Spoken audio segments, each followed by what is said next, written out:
Hello, fellow guitar geeks. This is the brand new version 2 of the Walrus Audio D1 Mako series delay pedal. It's my first big boy delay pedal. Even though it's only the same size as a Boss compact pedal, it's got a lot of stuff going on, a lot of features, lots of things it can do for you. If you have delay needs, maybe the D1 is the answer to the question, which delay pedal do I need? In this video review, I'm going to explain how to use it. I'm going to try it out and see if it fits my needs. And at the end, we'll say, do we need to buy it? Or is it just another delay pedal on the market? Let's find out. If you're familiar with delay pedals, you might recognize these three knobs at the top. We've got time, repeats, and mix. Time is the distance in time between your repeats. Repeats is how many repeats you have, sometimes called feedback. And then mix is all this way is just your original signal, so no delay. And then all this way, all delay, no original signal, and then mixing those two in the middle. We've also got 5 different types of delay. We've got digital, we've got modulated, we've got vintage, we've got dual, and we've got reversed. So it does your bread and butter meat and potatoes delay and some weird stuff as well. So that's a pretty much very surface level explanation of the pedal. We haven't even touched on what these things do yet, plus the hidden modes, but let's hear it. I'll do 5 top tones, 1 for each different mode of delay. Actually, before I get to the sounds, please put some headphones on because this video is recorded in stereo. I've got the left channel going through the Fender Deluxe Reverb and the right channel going through the Revv G20. And the guitar I'm playing is the Ibanez FRM 300, the Paul Gilbert signature. Okay, here are the top 5 tones from the D1.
Now, this being the version 2 of the D1, we should define what the differences are between this version and the original.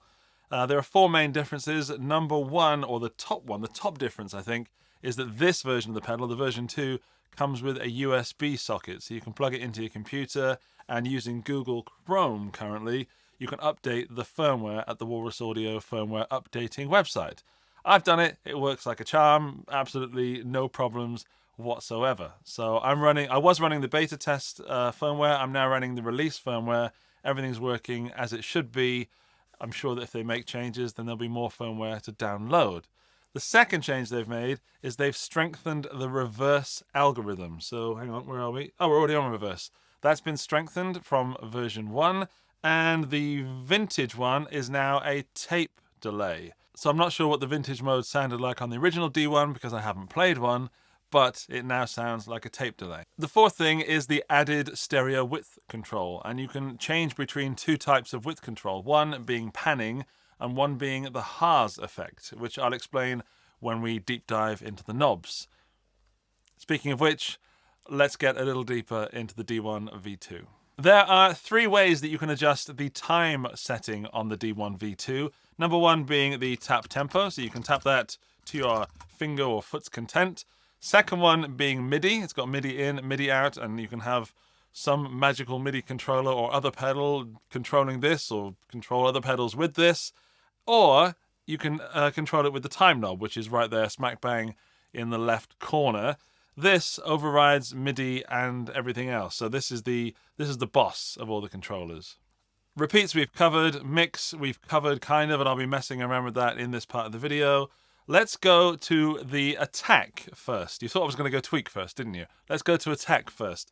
This is where we can set the pedal to be slightly more ambient. So in digital mode, where I am right now, if I play something, it'll do a very clean digital slapback delay right now.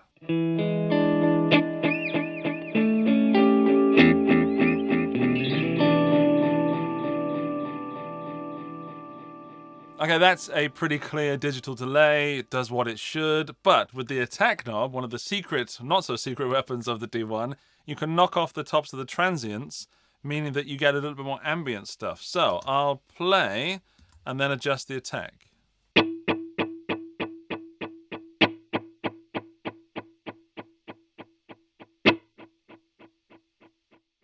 So did you hear that? Only that bang, that. At the beginning, you get bat, bat, bat, bat.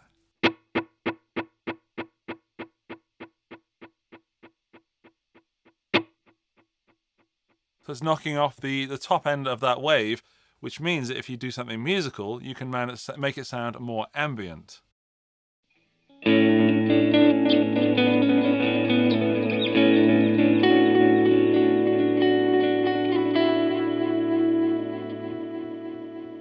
So when it's set like that, the notes are kind of tripping over themselves. If I adjust the attack and, well, stick it almost at the top.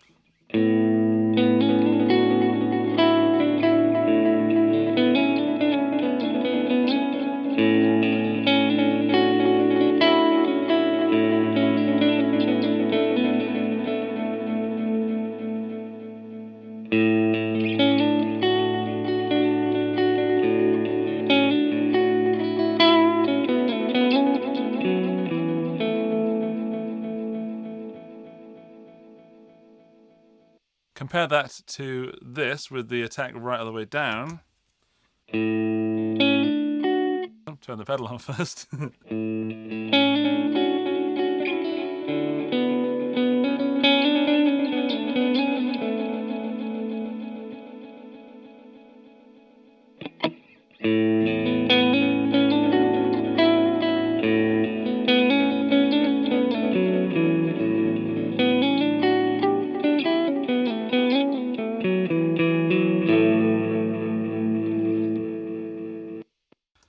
That makes the pedal a lot more friendly with the other notes. So I think the attack knob is really a really cool feature.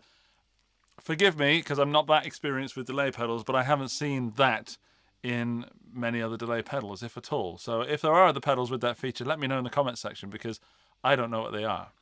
Let's move on to the tweak. Tweak. The tweak knob applies to the 3 settings on this switch down here, just like it did on the V1. So over here, we can tweak the modulation. And I had that set all the way down, so we had no modulation. So,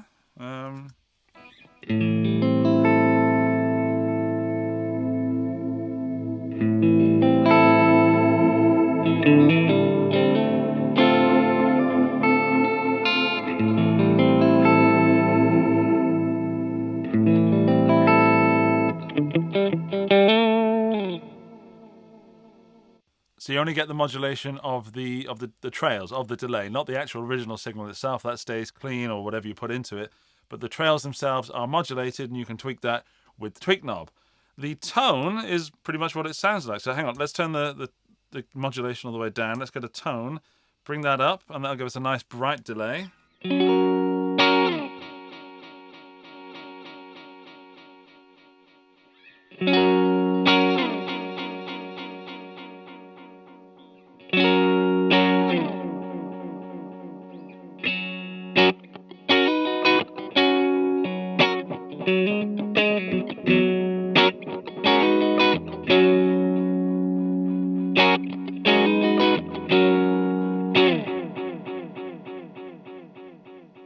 Another way for your original signal to seem above the delay, so the delays just sit underneath that original signal.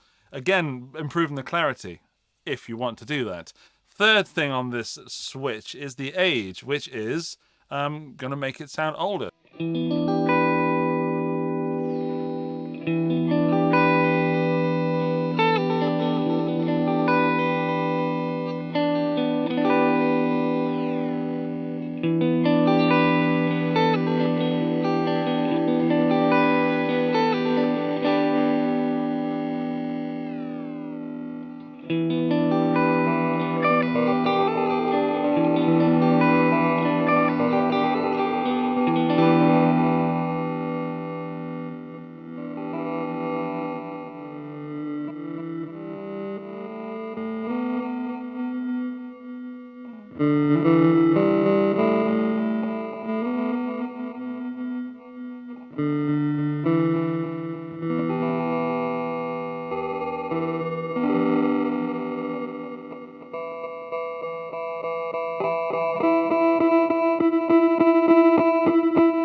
So then things can get wonderfully creative. So you can also use these different modes at the same time. So you can tweak the modulation, whack that up full, stick the tone, make it a little darker, go to the age, and then age that all the way up. Give us a mix of around there, and put the attack on.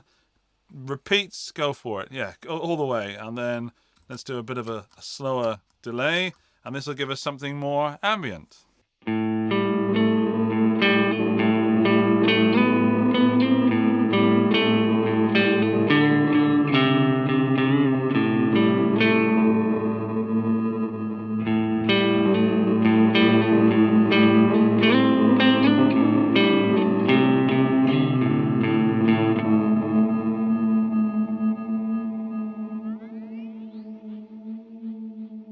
I particularly like the way that the tweak settings interact with the different algorithms. So I think the tweak settings stay the same, as in they do the same thing, but the way that those things change the algorithm is super interesting. So I'll play the same thing with digital and work my way all the way through the other four, so you can hear those changes.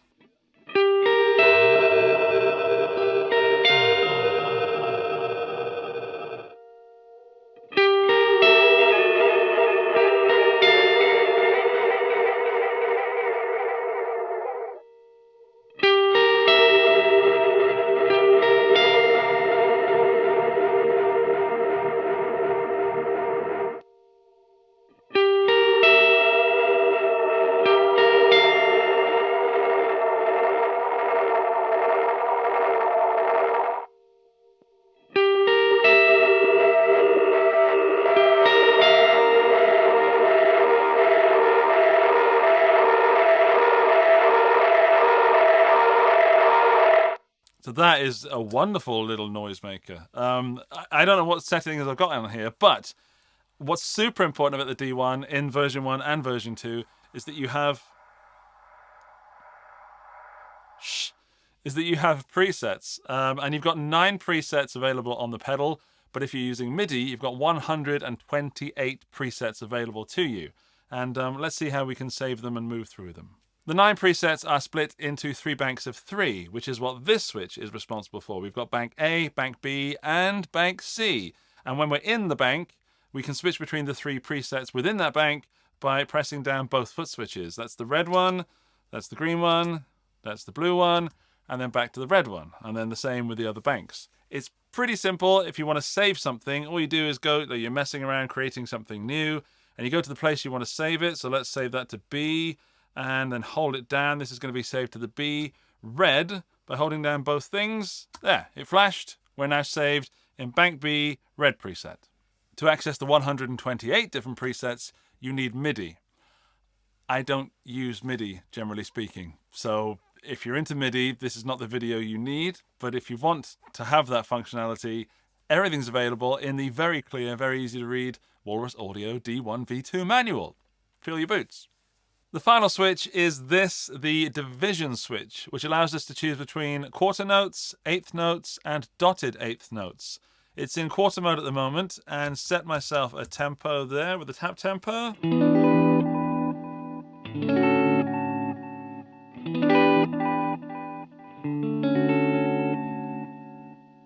stick it into eighth notes.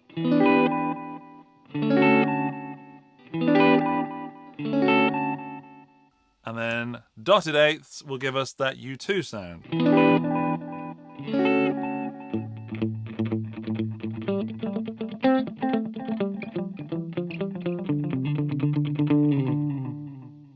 I don't know any U2 riffs. I probably should have learned some for this video.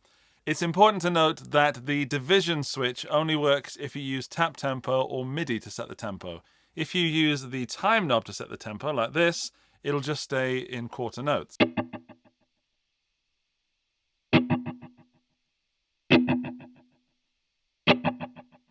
So nothing changes.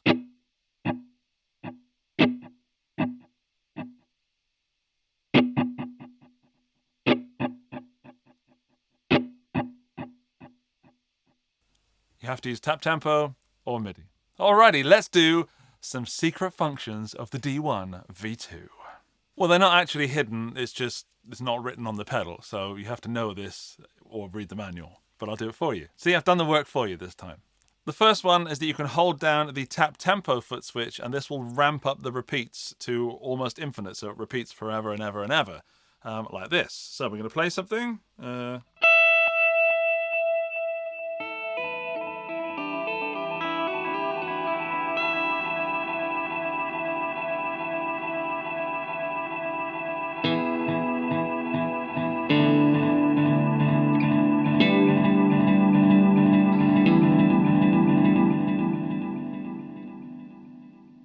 And then it ramps back down again when you've released your finger, foot, or whatever thing you put on the tap tempo, like a heavy book, and it'll repeat forever. So, you're wearing headphones, right? Like we agreed at the beginning of the video? Cool, because you're going to need to hear this in stereo. Hold down the bypass foot switch, and then adjust the mix knob. Anything below 12 engages the Haas effect, and the more below 12 you get, so that way is maximum Haas, and then back at 12, anything above 12 is the stereo panning. And the more you give with this, the more panning you get.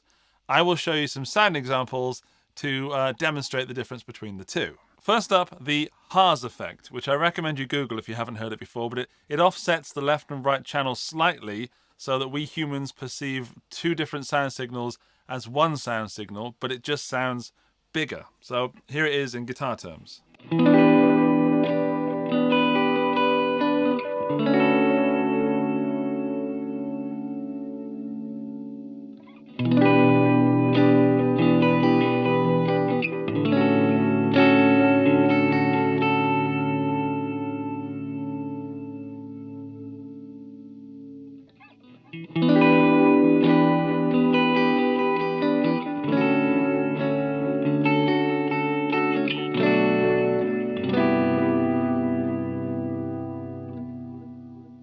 Okay, now I'll set that to stereo panning by holding down the bypass, pushing that past 12. And this is now no longer the Haas effect, which is much more complicated sounding than it is, I think. We're now in stereo panning.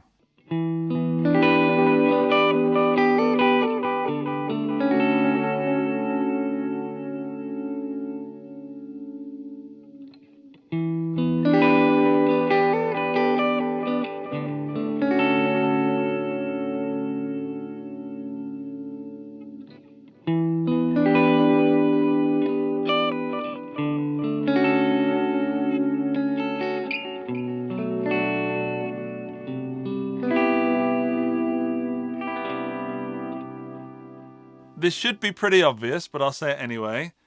If you're running the pedal in mono, you're not going to hear the stereo effects because the pedal's in mono.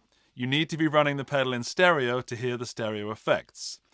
That means you should be running it like I'm running it. So I'm coming out of the pedal in stereo. So in left, in right, out left, out right, 9-volt power, just for the housekeeping. You need to run it in stereo to hear the stereo effects.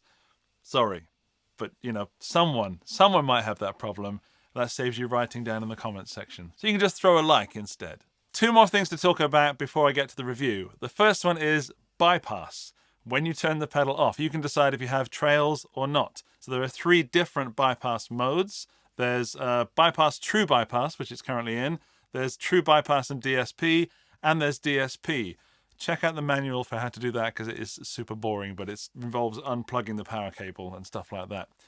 The last thing is the global tempo or preset tempo. So you can set the delay pedal to have the tempo set per preset or globally across the pedal.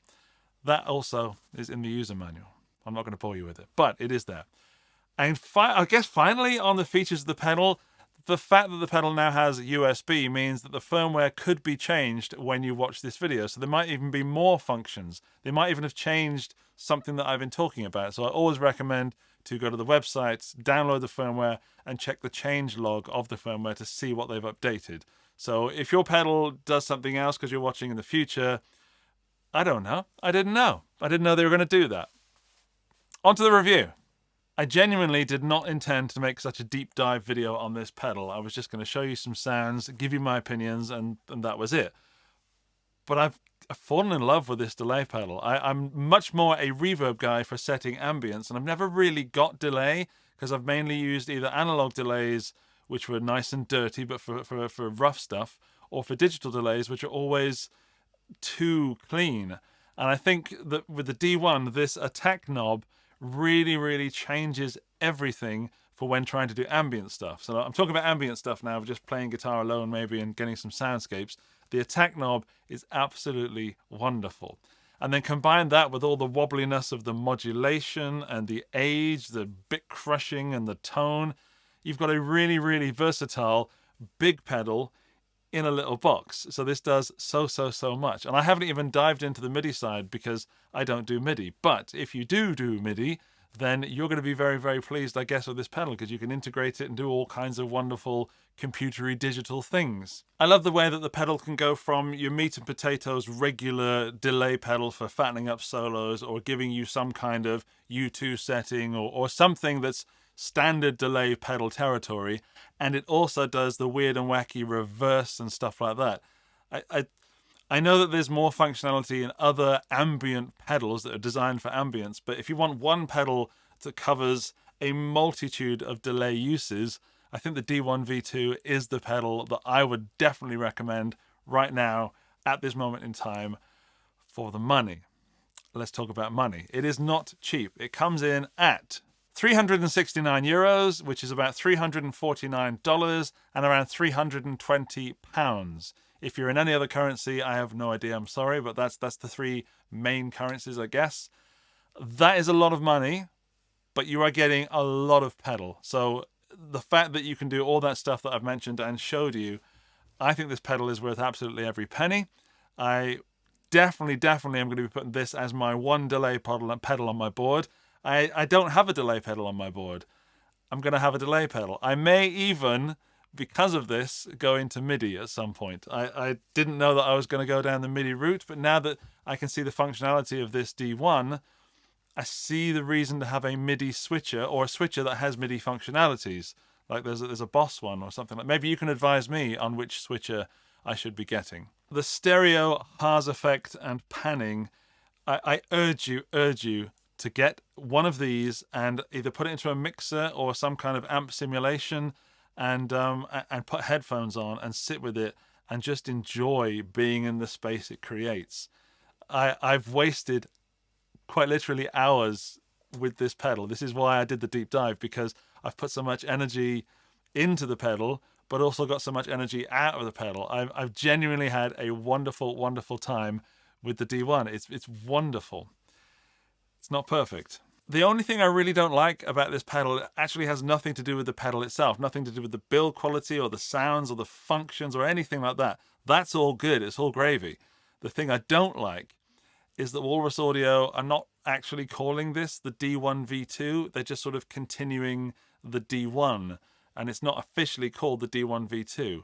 I've looked at some online retailers, both in the US, the UK, and the EU, and they're all calling it the V2, but you need to be careful because buying it right now, right when I'm airing this video live, there are some version 1 D1s still available. And make sure that you're not getting the version 1, because at this point, there is no point in getting the D1 V1, which is amazing fun to say. The only reason I would say get the D1 is that if it is heavily discounted. because if you get the version 1, you don't have that stereo effect, which if you don't run in stereo, then that's no problem, but then you're missing out a load of functionality. You also don't get the USB firmware updates, which could be important. That could change everything in the future.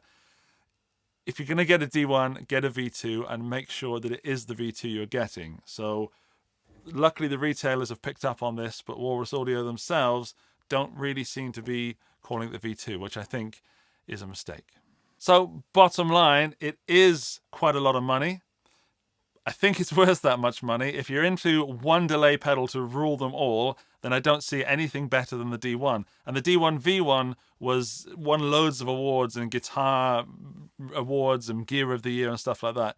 I haven't played the V1, but if the V1 is almost as good as the V2, then V2 is already set up for at least one of the pedals of the year for me. And we're only in January 2022 at time of airing. So yeah, it's one of those pedals that is absolutely going on my board and may get me into MIDI. That's dangerous territory for me. I have nothing much more to say except that if you are looking for a delay pedal and you have the money available, get the D1 V2. It's just going to deliver everything that you want. I am enamored with it.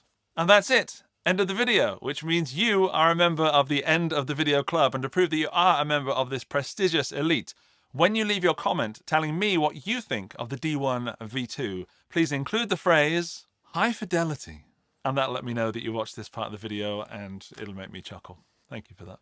If you would like to buy the D1 V2, or indeed any of the gear that I've used in this video, there are affiliate links in the video description, which means that if you buy them using those links, I get a little kickback. But don't feel any pressure. And also don't feel pressured to subscribe to the channel. You shouldn't, unless you want to. Thanks. Finally, I want to say thank you to Walrus Audio and Face Distribution for 3 things: for sending out the pedal for us to enjoy, for sponsoring the video and making it possible, and just for making the D1 V2. It is one of my favorite pedals.